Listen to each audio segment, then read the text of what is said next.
Naam, hujambo mtazamaji popote unapoitazama NTV. Karibu kwa taarifa za NTV jioni. Kwa moyo mkunjufu na kukaribisha katika jukwaa letu la taarifa za habari jioni hii, ikiwemo ni saa 12 na dakika 57 saa za Afrika Mashariki, ikiwa ni tarehe 26 mwezi Agosti mwaka 2018. Kabla hatujang'oa nanga, haya ndiyo yaliyomo. Kutatokea nini makamishna wa IEBC waliojiuzulu kurejea kazini kesho?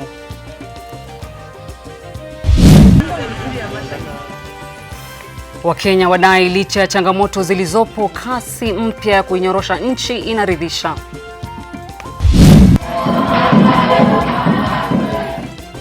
Mzozo wa uongozi wa sambaratisha ibada ya Jumapili kanisani huko Molo.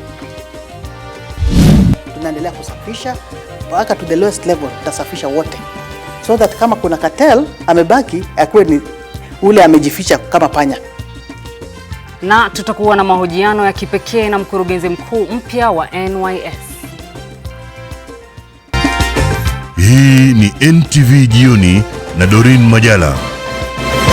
Barabara kabisa mpenzi mtazamaji, karibu kwa kujiunga nasi. Mfasiri wetu wa lugha ishara ni David Agondoa. Karibu. Hatua ya baadhi ya makamishna wa tume ya uchaguzi nchini IEBC kutaka kurudi kazini miezi 4 baada ya kujiuzulu imeendelea kuibua mseto wa hisia, huku ikibainika kuwa bado kuna mgawanyiko ndani ya tume hiyo. Siku mbili tangu baadhi ya makamishna wa IEBC kutangaza nia yao ya kurudi kazini baada ya kujiuzulu mwezi Aprili mwaka huu, mpasuko mkubwa unaonekana kujitokeza miongoni mwao, huku mseto wa hisia ukiibuka miongoni mwa Wakenya. Mwenyekiti wa IEBC Wafula Chebukati ameiambia NTV kuwa tume imeshangazwa na hatua ya makamishna wawili, Margaret Mwachanya na Consolata Nkatha, kutaka kurudi ofisini na kusisitiza kuwa Wakenya hawana tena imani nao. Chebukati amesisitiza kuwa makamishna hao walijiuzulu na kwamba hatima yao iliamuliwa kitambo. Baadhi ya makamishna waliojiuzulu mwezi Aprili wameiambia NTV kuwa hatua yao ya kutaka kurudi kazini imetokana na msimamo wa Rais Kenyatta wa kukataa kupokea na kuidhinisha barua zao za kujiuzulu, na kwa mantiki hiyo hawana budi ila kutii matakwa ya rais. Wanasiasa wanaonekana kugusia swala hilo, ambapo kinara wa ANC Musalia Mudavadi amesema hatua ya makamishna hao kutaka kurudi ofisini inatia wasiwasi. Sasa baada ya miezi 5 hawa IEBC commissioners wamerudi kule ati wanataka kazi yao. Jamani, wewe una heshima kweli kwa taifa la Kenya, kwa watu wa Kenya, ujiuzulu hadharani, alafu utukane chairman wenu, alafu umalize miezi 5 nje, absconding of duty? Mwalimu hapa akitoka apotee miezi 5, he has absconded. Haya yanajiri huku matokeo ya utafiti wa shirika la Infotech yakitoa hisia za Wakenya kuhusiana na swala la makamishna hao kutaka kurejea kazini. So as they return back to office to take back their offices after missing in action for almost 3 months, they should know that majority of Kenyans supported their resignation. 51% didn't want them there. Were happy that they were gone. Makamishna Margaret Mwachanya na Consolata Nkatha wamesema watafika katika afisi zao katika jumba la anniversary hapo kesho, ingawa haijabainika endapo kamishna Paul Kurgat atajiunga nao au la. Naam, na tukiendelea mbele, utafiti wa shirika la Infotech unaonyesha kuwa swala la ufisadi bado ni jinamizi kuu miongoni mwa Wakenya. Matokeo ya utafiti huo yametolewa huku serikali ikionekana kuongeza kasi katika vita dhidi ya ufisadi. Kwa mujibu wa utafiti huo ni kwamba 43% ya Wakenya wanaridhika na hali ya uchumi, amani na vile umoja uliopo kati ya serikali na upande wa upinzani. And your question then is, kulingana na afisa mkuu mtendaji wa shirika la Infotech Angela Ambitho, ripoti hii inaonyesha mgawanyiko uliopo kuhusiana na uongozi wa taifa, yakiwemo masuala muhimu yanayowakumba Wakenya, huku akitaka serikali kutilia maanani maoni ya Wakenya. Ambitho amesema tofauti iliyopo ya maoni ya Wakenya kuhusiana na uongozi wa taifa ni kidogo mno. Idadi kubwa ya Wakenya inaendelea kuuliza maswala badala ya majibu. Haya yanafanyika katika mazingira ambayo masuala ya ufisadi, ukosefu wa ajira, umasikini na hali ngumu ya maisha bado ni changamoto kubwa kwa Wakenya wengi. I think generally for our leadership and even for us as Kenyans of discernment, this is not a good picture, because ideally the country should be headed, with a majority feeling that it is headed in the right direction. kati ya watu 1000 waliohojiwa, asilimia 58 yao wametaja ufisadi kama kikwazo kikuu cha maendeleo ya nchi, asilimia 57 wakitaja hali ngumu ya maisha, asilimia 19 ya Wakenya wakitaja ukosefu wa ajira kuwa changamoto kuu, na huku asilimia 10 wakisema umaskini ndio hofu yao kuu. Ripoti hii inaonyesha asilimia 37 ya Wakenya wanamlaumu Rais Uhuru Kenyatta kwa uongozi mbaya nchini, na asilimia 25 wakinyoosha kidole cha lawama kwa kinara wa NASA Raila Odinga, huku asilimia 15 ya magavana pia wakitoa lawama zao kuhusiana na uongozi mbaya. 94% of Kenyans support the arrests and prosecution of persons involved in corruption. This is a clear message to the DPP, to EACC, and the efforts that the president has started. So it should actually go on. That is really what Kenyans are saying. Kadhalika, utafiti huu pia unaonyesha Wakenya wanaunga mkono vita dhidi ya ufisadi, huku asilimia kubwa ikitilia shaka uwezo wa chama tawala cha Jubilee na muungano wa upinzani NASA kumaliza ufisadi nchini. Zainab Ismail, NTV.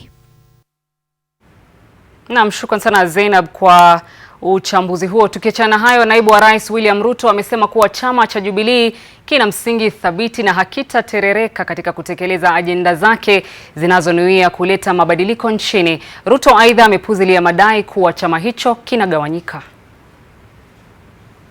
Eleze Jubilee ambayo tumejenga ni chama yenye iko na msingi, na chama ya Jubilee si ya Uhuru Kenyatta, si ya William Ruto, ni ya Wakenya ambao wamechoka na siasa ya ukabila na kugawana na siasa bure ambayo haibadilishi maisha ya wananchi. Wale ambao wanaongea mambo mnasikia porojo ndani ya magazeti ni watu ambao walifaidika na Wakenya kugawana na siasa ya ukabila na siasa ya kugawana, ambao sasa tumewaweka wamekosa kazi ya kufanya. Ndio unaona wanaenda kujaza maneno kwa magazeti. Mabaki ya mwanamke mmoja aliyeshambuliwa na kuuawa na mamba katika ziwa Victoria siku 4 zilizopita yamepatikana. Kichwa cha Regina Atieno kilipatikana kikielea karibu na sehemu inayoaminika kuwa maficho ya mamba huyo. Mwanahabari wetu Ouko Kusa ana taarifa hiyo. Ni tukio lililowacha wengi na mshtuko. Kichwa cha mwanamke kilipatikana karibu na nyumbani kwake leo mchana. Ni kichwa na alikuwa amesonga hivi. Sasa niyo kichwa tu peke yake ndio imepatikana. Na chini ya saa moja tu, sehemu yanayoaminika kuwa matumbo na mapafu yake yalionekana kunaswa katika gugumaji. Unajua last time, the other day, waliwaambia watu wa KWS ya kwamba wamespot hiyo crocodile hapa kama inafanya sandbar. Imefungua mdomo hivi. Na wakaignore tu. Sasa unajua jana pia ilikuwa spotted, na leo ndio sasa wamekuwa serious kuitafuta. Mumewe Regina Evans Odhiambo alikuwa miongoni mwa watu wa kwanza kufika katika sehemu hiyo. Karibu na kichwa kilipopatikana, wakazi waling'amua wanachoamini kuwa maficho ya mamba huyo. Mwanamke huyo mwenye watoto 5 alishambuliwa na mamba Alhamisi jioni alipokwenda kuteka maji. Pale mama yake alikuwa hakumuona. Ndio sasa anakuja akipiga nduru. Ati dadi.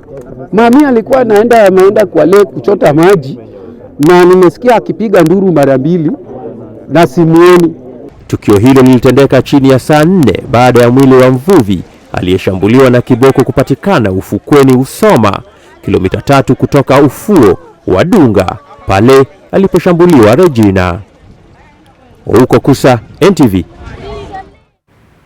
Naam, na kwingineko, Michael Ndurumo ni mhadhiri katika chuo kikuu cha Nairobi katika idara ya saikolojia tangu mwaka 2009. Tofauti na wahadhiri wengine, kazi yake hii anaifanya kwa njia ya kipekee na kutokana na kukosa uwezo wa kusikia. Sharon Baranga alikutana naye na kumsimulia maisha yake na anavyoimudu kazi yake. My name is Professor Michael Ndurumo. I am an associate professor at the University of Nairobi in the Department of Psychology. I was brought up in Nyeri That was where I started my education. I went to class 1 there. Then at the end of the year, I became deaf from meningitis. I had come all the way to Nairobi to see my father, who was a hospital cook at Mathare Hospital. So in December 1960, I became deaf with themselves and with their parents. Let's keep this one. It's a great experience being taught by someone who is deaf and he has determination. This is the most interesting class I've ever been. Very interesting lecturer, very unique, very different. When you compare with the other lecturers, he's not even lazy. He comes to class every single time and teaches well. Party coming in. But same time, I applied to come to the University of Nairobi in 1990s, and I was called for an interview. But when they found out that I was deaf, they told me they could not hire me. Then I came back in 2009, and this time they were more understanding. They accepted to hire me and at the same time agreed to give me an interpreter. Na bila shaka hiyo ni sauti ya mkalimani wa mwalimu huyo chuo kikuu Michael Ndurumo. Mtazamaji, kwa taarifa hiyo tunakwenda mapumzikoni, kisha anarejea na taarifa zingine, usibanduke.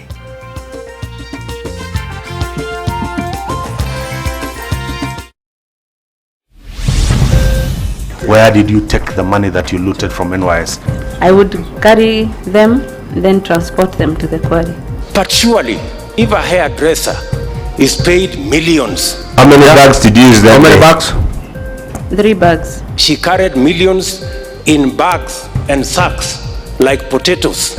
I'm the one who whistle blew on NYS, right? And I still maintain that I'm a whistleblower. Please give us a break. Kuingereza mingi, mnafanyia catwalk hapa around. Na ni wazi pesa ya umma imepotea. NYS 2 kitu imefanyika ni kwamba wamepeleka suppliers ndani na officers ndani. But it takes two to tango.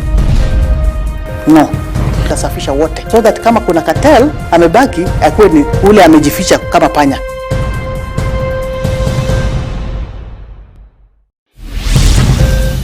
Where did you take the money that you looted from NYS? I would carry.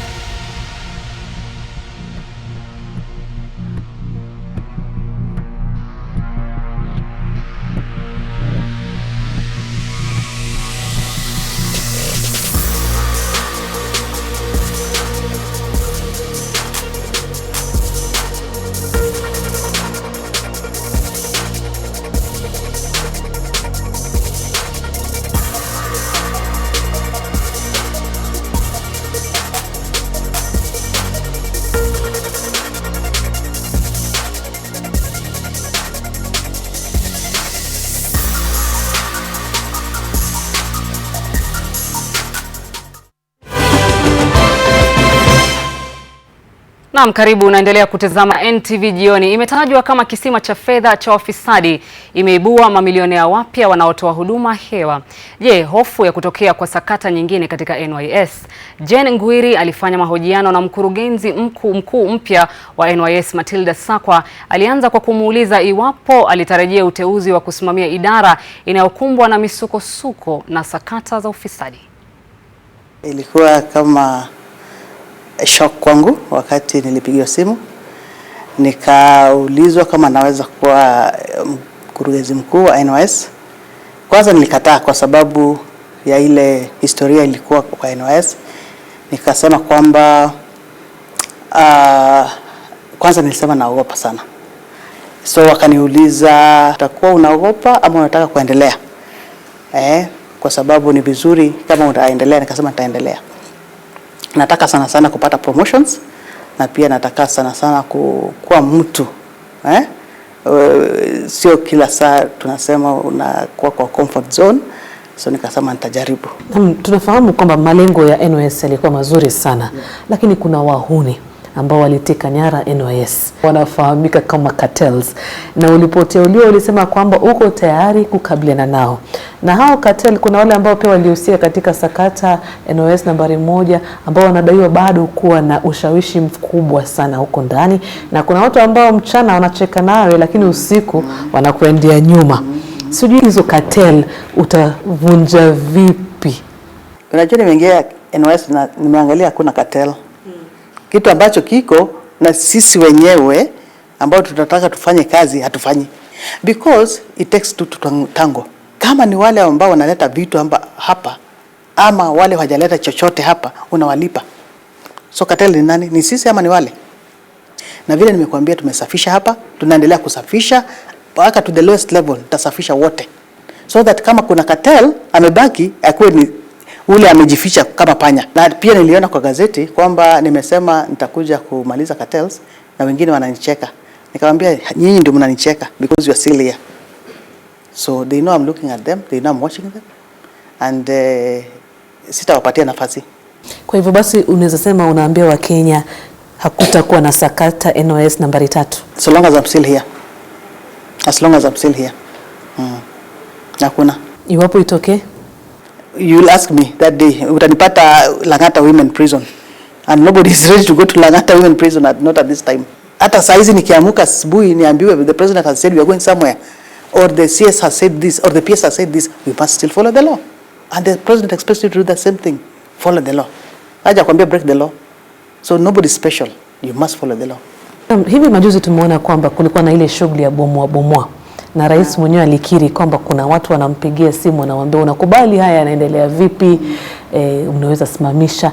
Je, wewe kama mkurugenzi mkuu wa NYS, kuna watu wenye ushawishi mkubwa wamejaribu kukupigia simu labda kukuambia enda polepole? No, nobody. In fact, I'm surprised. Hakuna mtu amekuja. Sijui bado wananiangalia, wananichunguza, wananiogopa. Mimi sijui. Hakuna mtu amekuja kuniambia chochote. Labda na kitu moja ambacho mimi nafurahia ni kwamba this time round NYS 2 kitu imefanyika ni kwamba wamepeleka suppliers ndani na officers ndani. Unajua zamani ilikuwa ni officers pekee.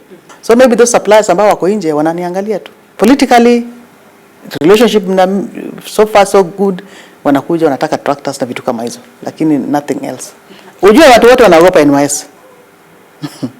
Unajua kila mtu anakuja hapa anaogopa NYS. Sasa yeye kufungua mdomo, you must measure your words because my stand is known.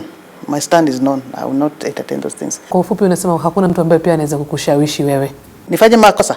Nifanye makosa. Si niwache kazi basi. Because hii tamaa inakuja kama maybe your bringing was also bad or wrong. Sasa umekuwa kwa miezi miwili takriban. Unaweza sema ni yapi ambayo umeweza kutekeleza? Tuko na officers wapya. Pia accountants wapya, na pia tukaletewa auditors wapya. Pia nimeletewa finance officer. Shida ya kwanza ilikuwa kwa sababu kila kitu ilikuwa centralized. Hata pesa zote ambazo zikija zote zilikuwa zinafanywa hapa. Na ujue kwamba tuko na stations kama 22 stations. Na hizi stations nimesema kwamba na katibu wangu mkuu pia PS Dr. Francis Owino na pia CS Kobia tumekubaliana pesa sasa kila station lazima ipate pesa yake. Pia tumetangaza suppliers wapya wakuja on board. Now suppliers wakija on board tunaangalia CV zao, tunaangalia background yao, tunaangalia kama wako na KRA wanalipa hata ushuru, tunaangalia hizi companies are they registered. So hivyo tunafanya, na pia na timu yangu ambayo iko hapa na together with the CS tumekubaliana kwamba tutafanya kitu inaitwa framework contracts. Framework contracts ni kwamba tunapatiana contracts kwa watu like for 2 years 3 years, tuwe tunajua hao ndio suppliers wetu. So hii ni kumaanisha kwamba hakuna at any one time tutafanya kitu inaitwa request for quotation. Request for quotation ndio shida. Kwa sababu inamaanisha kwamba utaleta rafiki yako mwingine like 2-3 companies. Kila saa unasema request for quotations. So jambo lingine tumefanya ni kwamba hasa mimi nimeweka committee inaitwa anti-corruption committee katika NYS. Tuangazie kila section where are the corruption prone areas zile zinaweza kuleta shida. Katika utoaji zabuni kumekuwa na madai ya kampuni hewa. Unapata kuna wafanyabiashara ambao hawakufanya chochote ama hawakutoa huduma yoyote ila hali wanalipwa. Kwa mfano familia ya Ngirita ambayo ilikuwa pale tu Naivasha, wanasema yeye alishtukia tu kwamba ameitwa, ameambiwa fungua akaunti na hapo milioni 60 ikawekwa hapo. Mnafanya nini kuhakikisha kwamba jambo hilo litotokea tena? Tutakuwa tuna monitor and all the time, na auditors pia, before any payment itafanyika lazima tuangalie so that na ujue kwamba ukifollow the Procurement and Disposal Act, vitu kama ziwezi kufanyika, because first of all, kabla hujaleta kitu lazima kuwe na LPO, na kabla sijaweka kalamu yangu sorry, lazima nione kwamba ni kweli hiyo kitu ilikuwa kwa procurement plan. I don't want to quote somebody. Let me tell you, and it's quite interesting. The stories are here that somebody came and said she delivered something worth 87 million. So the procurement officer asked, do you have a requisition? No. Do you have an LPO? No. So what do you have? I have a delivery note. Can you pay somebody like that? A delivery note? Anybody can have a delivery note. So those are the issues that were here. She was coming to test waters. Everything to test waters. Na nimewambia mtu asije kukuatisha hapa, apitishe hii, pitisha hii. If it's not right, it's not right. Waambie, refer them back to me. Kwa sababu unaweza kufanya kitu useme I was forced. By who? Mimi nawaeleza, at the end of the day the buck stops with you. Na nimewambia kabla sijaenda ni nyinyi ndio mtaenda.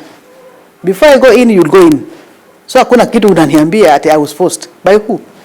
Na tukizungumzia mtambo wa IFMIS ambao umekuwa mwanzo ukiangaziwa sana, na kumekuwa na madai, unapata maafisa wanasema kwamba ile password yangu ilitumika na mtu. Mtu hawezi kuingia kwa IFMIS yako kama hujapatiana your password. So naweza kusema tu hivyo kwa sababu for me IFMIS ni system ambao inakuwa control na binadamu. So kwa hiyo binadamu kuingia kwa system yangu, that means nimempatia password yangu. So ni mfumo ambao inafanyika kila pahali, every ministry, sio unique kwa NYS. So hapo siwezi kusema kwamba ilikuwa na shida ni sisi binadamu. Na hivi majuzi ni baraza la mawaziri liweza kupitisha bodi ya usimamizi ambayo wewe utakuwa sasa ndio kama afisa mkuu mtendaji ama ukipenda kwa lugha ya kimombo CEO. Je, bodi hiyo itaweza kusaidia? Unajua NYS ni kubwa kushinda hata other ministries. It's a big department. It's a big ministry. Therefore, if you can get that autonomy, it will be the best. So that we get our money direct from exchequer na tunafanyia kazi hapa. Kama pesa inakuja NYS, sio itaenda kwa PS. Unajua the PS is still the accounting officer hapa. Ndio maana tunapata hiyo shida. So that the DG ambayo yuko hapa atakuwa held accountable for anything you do. And hata wale staff ambao watakuwa nafanya hapa watakuwa under the DG. Na tukizungumzia kuhusu bajeti ya NYS imepunguzwa kutoka bilioni 22 hadi bilioni 8. Bado ni pesa nyingi. Na katika ripoti ya tume ya maadili na ufisadi EACC inasema NYS iko na pesa nyingi lakini hamna mpangilio yoyote. Na ndiposa inakuwa rahisi watu sasa kufuja hizo pesa. Bajeti ya NYS inakaa kubwa kwa sababu kama hujaelewa unaweza kuonekana kubwa. Lakini tukiangalia statistics za NYS, tuko na servicemen about 59,000. You feed them every single day. Wanaoga na sabuni ya serikali, wanavaa na serikali, kulala ni serikali, kitanda ni serikali, mattress ni serikali, blanket ni serikali, sheets. The only thing they don't do is breathe serikali air ya serikali. But you can imagine 59,000 people every single day. Take for example 59,000 servicemen, servicewomen, na kila siku wanakula about 15 million per day. Per day. In a month ni kama half a billion. Hiyo ni chakula tu. Hujampeleka shule because tuko na vocational training, lazima tulipe fees, lazima tulipe lecturers. So we are even short of money. Wakisema tuko na pesa mimi sielewi kwa sababu we are short of money and we have a lot of pending bills because atuku match the intake na the budget. You see? Na pia watu wakisema pesa ni mingi na kuna kitu tunafanya, watu haelewi NYS inafanya kazi gani. Tayari tuko na plant ya kutengeneza maji ya kukunywa huko Tarbo. Na hizo ndio vitu tunafanya katika NYS na watu wengi hawajui. Ndio unasema watu wengi hawajui, manake kitu ambacho Wakenya wanajua ni kwamba tu kuna pesa nyingi sana hapa. Na kama unavyosema, kama unasema kwa pesa haitoshi, lakini watu watajiuliza, sakata nambari 1 ya NYS tulipoteza shilingi milioni 791. Sakata nambari 2 ya NYS tukapoteza shilingi milioni 468. Inakuwa vipi basi? Kitu mimi najua ni kwamba na watu ambao wamekuwa hapa wamesema there was a lot of interference. From where I don't know.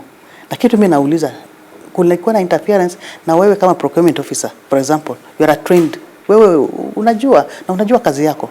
Mbona uambii boss yako atufanye vile tunatakana tufanye? I think focus yetu sana sana imekuwa on the wrong things. NYS iko na vitu mzuri ya kufanya. NYS ni kwamba sasa tumeshift attention ya the original NYS to something else. Changamoto gani ambazo unapitia kama afisa wa NYS? You know, that faith watu walikuwa nayo katika NYS imeisha. Sasa inakuwa big problem. Hata mimi familia, marafiki, changamoto yangu ni kama wananiuliza, are you sure you will not end up in Lang'ata? You know, most people sympathize na mimi. Mimi naambia endeleeni kuniombea, lakini mimi nitafanya ile haki. So challenges ziko mingi, uniform ndio hiyo, ukitembea nao watu wanakuangalia, wanaona basi ufisadi inapita. Hata nilikuwa naambia wenzangu, hata watoto wangu naambia, unajua siwezi kununua kitu because watu wakijua sasa mama ako NYS, hata anafikiria ile mboga nanunua imetoka NYS. Na kitu hamjui ni kwamba niko kwa mshahara. Lakini I want to change that narrative. Na ile mazuri tutafanyia vijana. Tukimalizia tu, Matilda Sakwa, mkurugenzi mkuu wa NYS, atakumbukwa vipi? I think it's still early, lakini mtanikumbuka kwa kitu moja, kwamba nimeingia wakati kulikuwa na shida. Na nimeingia wakati kulikuwa na shida, na I'm saying by the time nimalize term yangu, whether it's 2 months, 3 months, 6 months, 10 years, kutakuwa na difference. Asante sana. Naam, shukrani sana mwenzangu Jane Ngoiri kwa mazungumzo hayo ya kikamilifu. Alafu tunaenda mapumzikoni, kisha narejea na taarifa zingine.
Naam, karibu tena, unaendelea kutazama NTV jioni, huku Gor Mahia ikishangikia ushindi wake wa 17 huenda ikaadhibiwa baada ya mashabiki wao kuingia uwanjani wakati wa sherehe. FC Leopards nayo imepigwa marufuku kutumia uwanja wa Kasarani kufuatia uharibifu wa mashabiki wao. Matumaini ya Thika United kusalia katika ligi kuu ya soka nchini yaliendelea kudidimia leo baada ya timu hii inayovuta mkia kufungwa bao moja kwa bila na Vihiga iliyopanda hadi nafasi ya 15. Zukericho na Mathare United zimetoka sare ya bao moja na kusalia katika nafasi ya 13 na ya 7 mtawalia. Na wadau wa soka wanaendelea kukashifu mashabiki wa AFC Leopards walioonekana wakisababisha uharibifu uwanjani Kasarani jana katika mechi ya mashemeji. KPL inasubiri ripoti ya refa kabla ya Ingwe kufunguliwa mashtaka, huku FKF ikitarajiwa kutoa taarifa Jumanne. Wadhamini SportPesa pia wamekodolea macho Ingwe. Not allow AFC to play until further notice. Also to stop Gor Mahia fans or matches because of their tendency to storm the pitch. Kuhusu ligi kuu ya Uingereza, Watford imeshinda kwa mara ya 3 mfululizo msimu huu baada ya kuifunga Crystal Palace mabao 2-1. Hii ni mara ya kwanza kwa historia ya Watford kushinda mechi zake 3 za kwanza.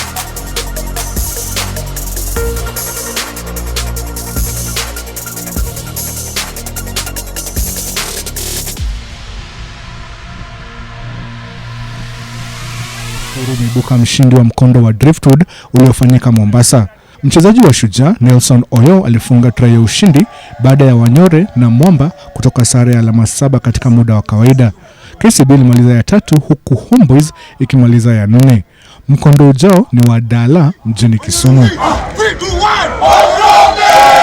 Makala ya kwanza ya michezo ya mabunge ya kaunti yatang'oa nanga kesho uwanjani Kasarani. Michezo hii itajumuisha kaunti 47 huku michezo 22 ikishindaniwa. Timu zitakazoshamiri zitaiwakilisha Kenya katika mashindano ya Afrika Mashariki nchini Rwanda. Na basi tukiachana hayo, kukumbusha tu kwamba mtazamaji, Kenya yashinda seti yao ya kwanza kwa kuicharaza Tanzania kwa alama 25 dhidi ya alama 11. Taarifa hiyo utaweza kuipata mwendo wa saa 3 kwa lugha ya Kiingereza. Mtazamaji, sina la ziada ila kulikunja jamvi la NTV jioni hii ya leo. Mwenzangu wa lugha ishara anaitwa David Gondoa. Shukrani kwa wote waliofanikisha taarifa hizi wakiongozwa na mhariri wetu. Mimi naitwa Doreen Majala. Hadi kesho.